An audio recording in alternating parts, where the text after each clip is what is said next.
The story of Australia's military transformation is one of the most remarkable developments of the 21st century. For decades, the land down under was rarely thought of as a major military power. Its armed forces were modest in size, highly dependent on external allies, and oriented more towards peacekeeping operations than high-intensity warfare. Yet beneath this calm exterior, Australia has been steadily preparing itself for a new era of turbulence and strategic uncertainty.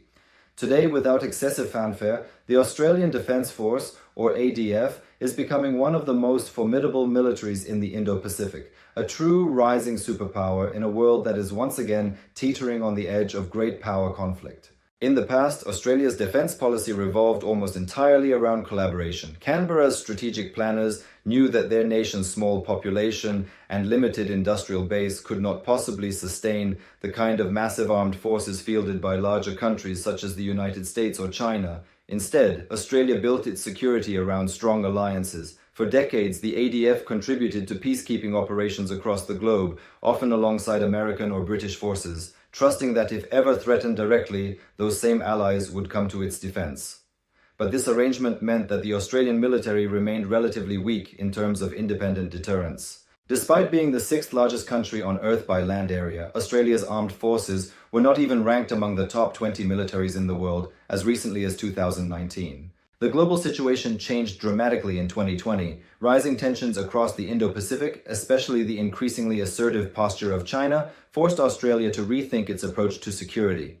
That year, the government released the Defence Strategic Update, a landmark policy document that called for a complete overhaul of Australia's military strategy. Instead of passively relying on allies, Australia would adopt a posture of denial and deterrence, proving to the world that it could defend its own interests, ward off aggression, and project power far beyond its shores.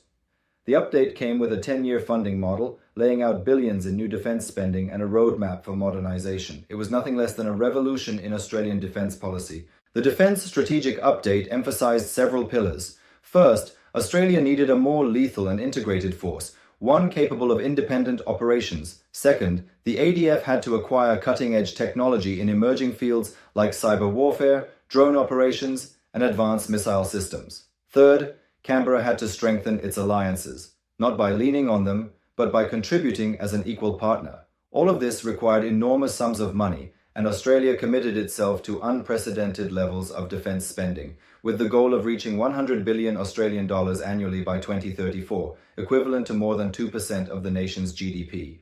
This investment has already reshaped Australia's military. On land, the army is being equipped with some of the most advanced hardware in existence. In 2022, Canberra ordered 75 M1A2 Abrams main battle tanks to replace its older fleet of M1A1s purchased in 2007. While those earlier tanks were never used in combat, the M1A2 is a combat-proven platform considered by many experts to be the best in the world. With unmatched firepower, advanced electronic systems, and formidable defensive capabilities, the Abrams tanks immediately elevate the Australian Army to a higher level of seriousness. Alongside the tanks, the Army has also procured more than 200 Rheinmetall Boxer armoured vehicles. Known for their modular design, these vehicles can be configured for reconnaissance, command and control, troop transport, or battlefield repair. Their mobility and ruggedness make them ideal for Australia's challenging terrain. Equally transformative has been the investment in long-range strike power. Traditionally, Australia lacked the ability to project force over long distances. That has now changed. Canberra has invested $1 billion in procuring over 40 HIMARS rocket artillery systems, with plans for domestic missile production facilities to ensure self-sufficiency. Even more impressive is the acquisition of more than 200 Tomahawk cruise missiles, weapons capable of striking targets at distances of over 2,400 kilometers. This makes Australia only the third country in the world, after the United States and the United Kingdom, to field Tomahawks. Combined with other precision-guided munitions like Razor, these systems give Australia the ability to reach across its vast maritime approaches, covering thousands of kilometers of ocean and ensuring that any potential adversary knows that aggression will be met with devastating retaliation. Air power has also been revolutionized. The acquisition of F-35A Lightning II stealth fighters has placed the Royal Australian Air Force among the elite. These fifth-generation jets are capable of speeds exceeding 1,900 km per hour, can evade radar detection, and carry a diverse array of weaponry both internally and externally.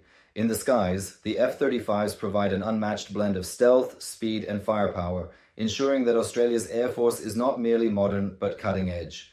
Combined with Abrams tanks on the ground and HIMARS rockets in the field, the F-35s represent the backbone of a new Australian deterrent.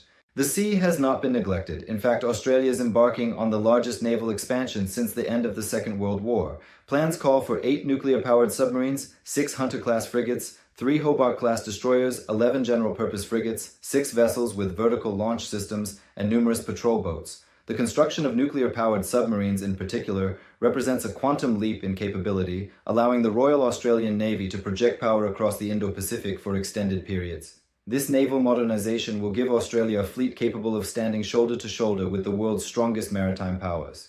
Domestic defense production is also becoming a priority. For years, Australia was mostly an importer of military equipment. Today, companies like BAE Systems Australia and Electro-Optic Systems are building advanced drones, optics, and smart munitions, not only reducing reliance on foreign suppliers, but also turning Australia into a defense exporter. This industrial base ensures that in times of conflict, Australia will be less dependent on unpredictable international markets. Yet hardware alone does not fight wars, people do. Australia's population of 27 million is small relative to its enormous territory, making it impossible to field massive armies like those of China or India. Historically, this limited the size of the ADF. Even today, the force numbers in the tens of thousands rather than hundreds of thousands. To mitigate this, Australia has opened its military to foreign nationals from allied nations such as the US, UK, and New Zealand. More importantly, it has focused on training, recognizing that quality can outweigh quantity.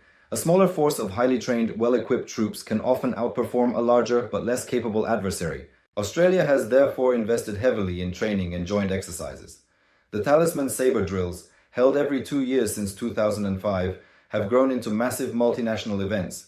In 2025, Talisman Sabre involved 35,000 personnel from 19 nations with 3 additional observers, making it one of the largest exercises ever conducted in the region. Troops engaged in live-fire drills, amphibious assaults, and joint operations across thousands of kilometers of Australian land and sea. The message was clear: Australia and its allies are prepared for any contingency. At the heart of Australia's defense policy lies the AUKUS alliance, established in 2021 with the United States and the United Kingdom. Under Pillar 1, Australia will acquire Virginia-class nuclear submarines from the US in the 2030s, while also collaborating on the development of a new class of AUKUS submarines to be produced domestically by the 2040s.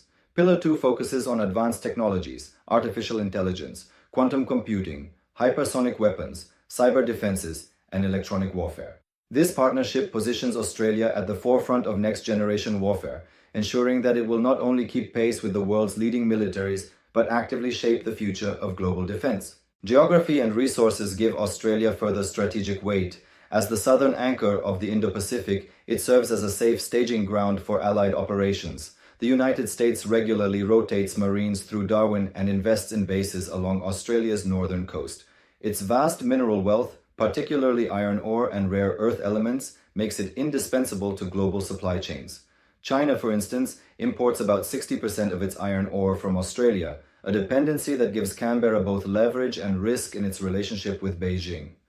Rare earth elements are equally vital for high-tech weapons production, making Australia a key partner for Western nations seeking to reduce dependence on Chinese supplies. All of this places Australia at the very center of the new Cold War between China and the West. China is building the largest navy in the world, expanding its army to over 2 million personnel and investing in advanced technologies at record speed. It represents the most ambitious military build-up since the Second World War. Against this backdrop, Australia's decision to modernize so comprehensively is not simply prudent, it may be essential for survival. Through smart investments, strong alliances, and a determination to evolve, Australia has built a modern, technologically advanced fighting force. It is no longer the quiet, underprepared partner of past decades, but a central player in Indo-Pacific security. Today, the Australian Defence Force stands ready to defend its homeland, project power across oceans, and contribute meaningfully to global stability. It sends a message to both allies and adversaries. Australia is prepared, capable, and unwilling to be intimidated.